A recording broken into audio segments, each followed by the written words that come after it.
Por que que todo mundo deveria tentar ficar pelo menos 20 dias sem glúten na sua dieta e observar o mal que esse alimento pode estar causando na sua vida? Apesar de que você não tenha uma doença celíaca, o glúten contém componentes que não são digeríveis em todas as pessoas, ou seja, mesmo que você não tenha doença celíaca, o glúten vai ter esses componentes que vão estar causando dano no seu epitélio, na sua barreira intestinal. Essa barreira é de fundamental importância para separar que componentes tóxicos, endotoxinas, não sejam liberadas na sua corrente sanguínea e se espalhem, se disseminem nos nossos mais diversos sistemas, incluindo o nosso cérebro. Um desses componentes não digeríveis do glúten são as gliadorfinas, que têm uma semelhança física estrutural muito parecidas com as nossas endorfinas, que são essas moléculas do bem-estar, do bom humor, da felicidade, da saúde emocional. Quando essas moléculas são liberadas no sangue, porque essa barreira intestinal já está agredida, por repetidamente a gente está ingerindo esses alimentos que contêm o glúten, essas gliadorfinas vão se ligar nos receptores das endorfinas e vão causar alterações de humor, alterações de comportamento, porque elas não deixam que as endorfinas se liguem onde elas deveriam atuar. Isso é um grande problema.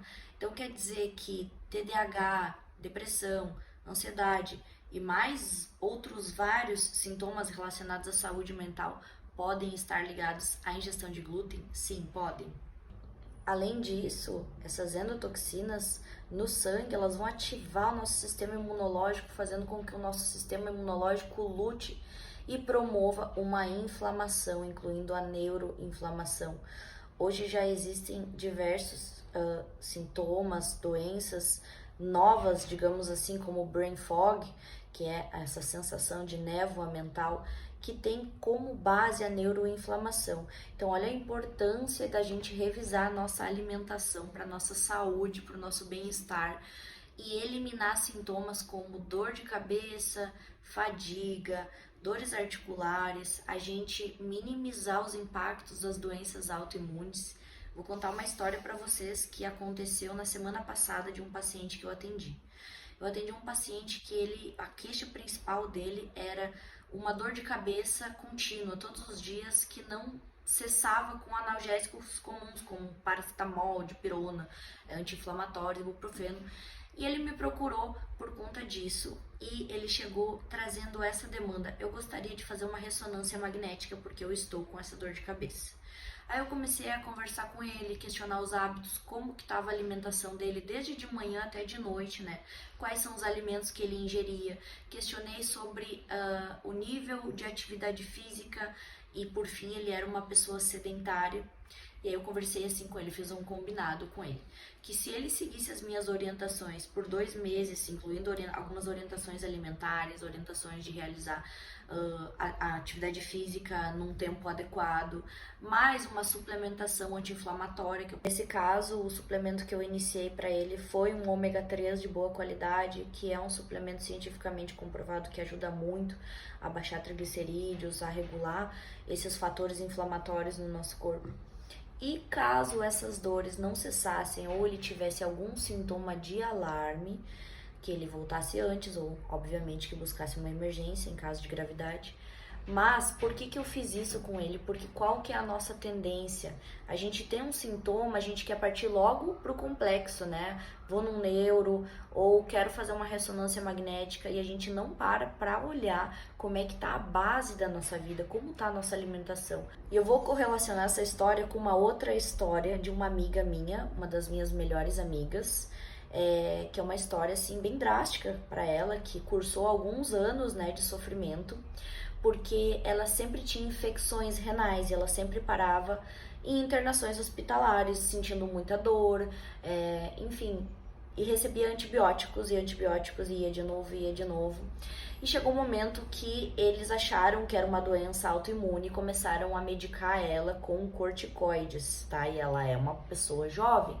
Resumo da história, ela ficou por mais de 2 anos usando continuamente corticoide, tendo essas infecções renais de repetição, sentindo dor, sendo internada todo mês, para depois de 5 anos os colegas descobrirem que o problema dela era uma alergia a uma proteína do leite.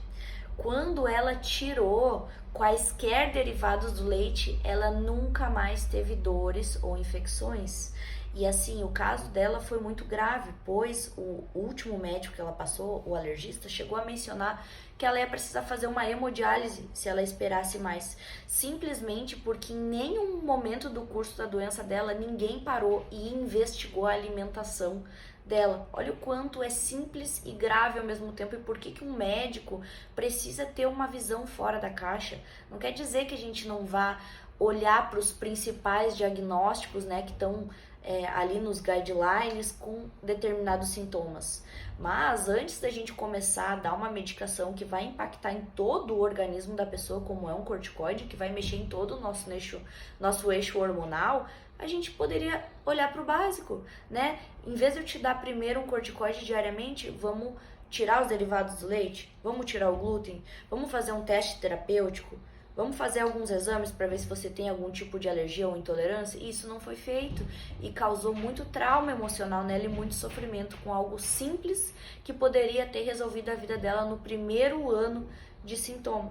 É por isso que um médico integrativo é fundamental para quem quer ter uma vida plena, longevidade, saúde de verdade, e também aprender a se autorresponsabilizar pela sua saúde. A sua saúde não está nas minhas mãos, nem de outro colega médico. A tua saúde está no momento que tu decide rever os teus hábitos, priorizar o que vai fazer o teu corpo funcionar bem, e assim, com uma boa orientação, é sucesso. Pode ter certeza que você vai viver uma vida sem dores, sem estresse, sem ansiedade. Na medida do possível, a gente regula isso com alimentação, exercício físico, suplementação, e você vai notar uma mudança da água para o vinho ou do vinho para a água.